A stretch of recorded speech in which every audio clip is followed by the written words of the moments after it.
𝐸𝐚, est-ce qu'on peut participer à une manifestation pro-palestinienne pour soutenir la population gazaoui, arborer un drapeau palestinien, condamner les massacres qui sont commis en ce moment à Gaza, tout en n'étant pas qualifié d'antisémite? Bon, les massacres dont vous parlez à Gaza, c'est un fait de guerre qui incombe au Hamas, qui ne rend pas les otages que les terroristes du Hamas ont pris, qui continue à envoyer des missiles sur Israël, qui refuse toutes les propositions d'arrêt des combats qui sont proposées par la France, par l'Amérique, c'est les populations civiles qui trinquent.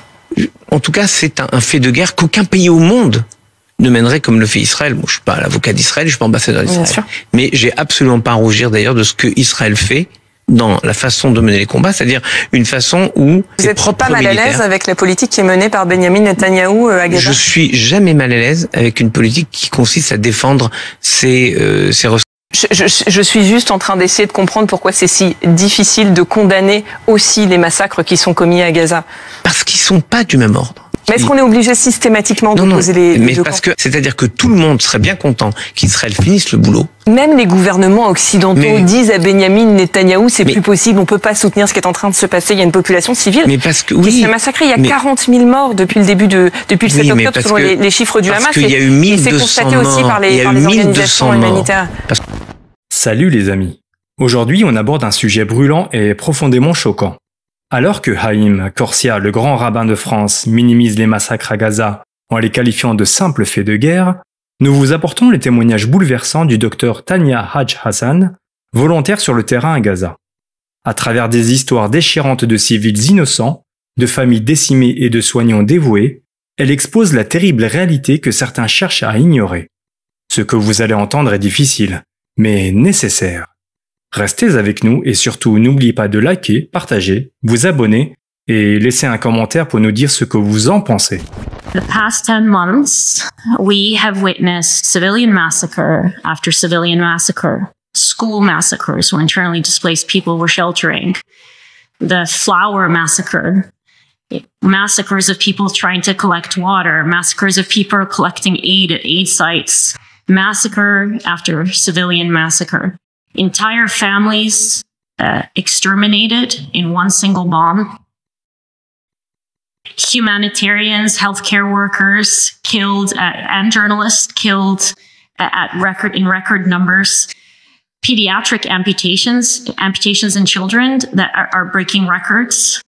Over 17,000 children who have lost one or both parents since October in Gaza. We have treated so many children who have lost their entire family that it has a term has been coined to describe these children. You've probably heard it, wounded child, no surviving family, WCNSF. This is a term that has been coined since October to describe this very frequent phenomenon that I personally witnessed more times than I can count while I was there. For children, I have held the hand of children who are taking their last gasps because their entire family was killed in the same attack and couldn't be there holding their hand and comforting them and could not bury them thereafter. For the children who I treated who were discharged, and survived, they face a Russian roulette of 100 ways that they will likely and potentially die when they leave the hospital, due to the circumstances incompatible with life that have been architectured by this military assault.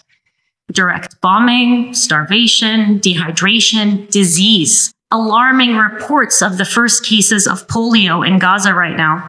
Polio is a potentially deadly disease that causes paralysis, including paralysis of the muscles needed to breathe.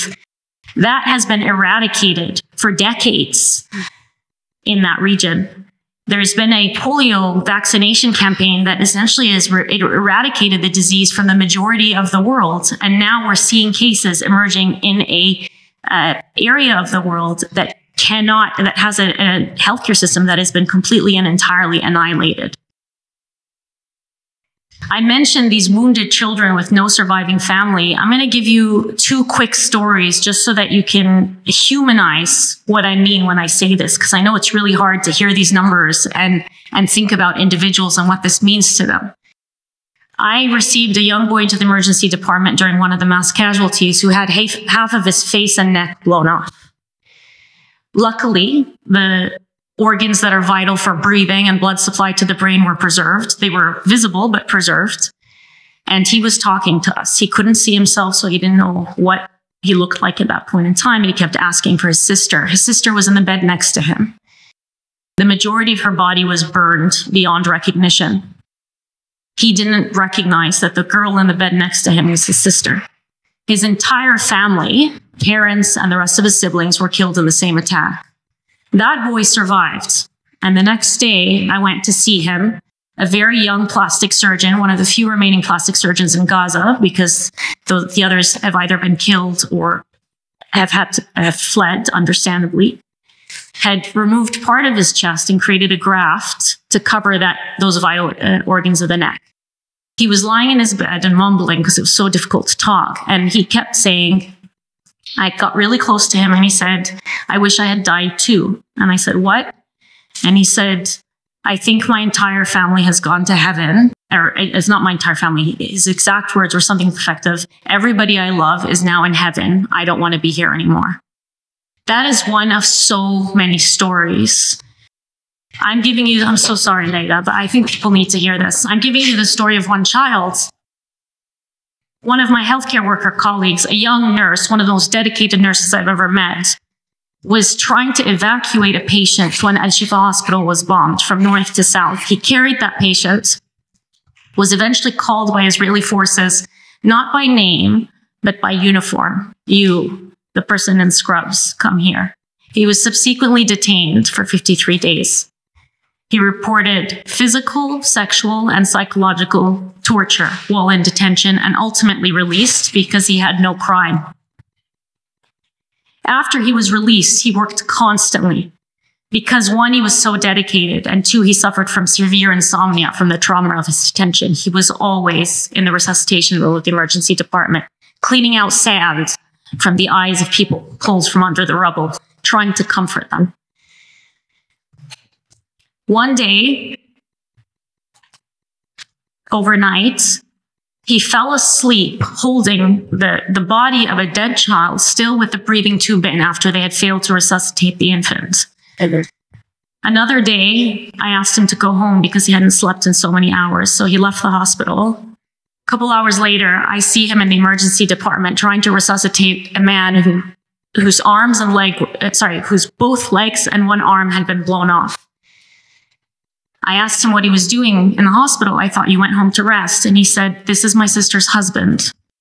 They woke me up to tell me that the aid distribution site had been bombed and my sister's husband had gone there. So I went to find him and found him severely injured. So I helped him resuscitate this patient.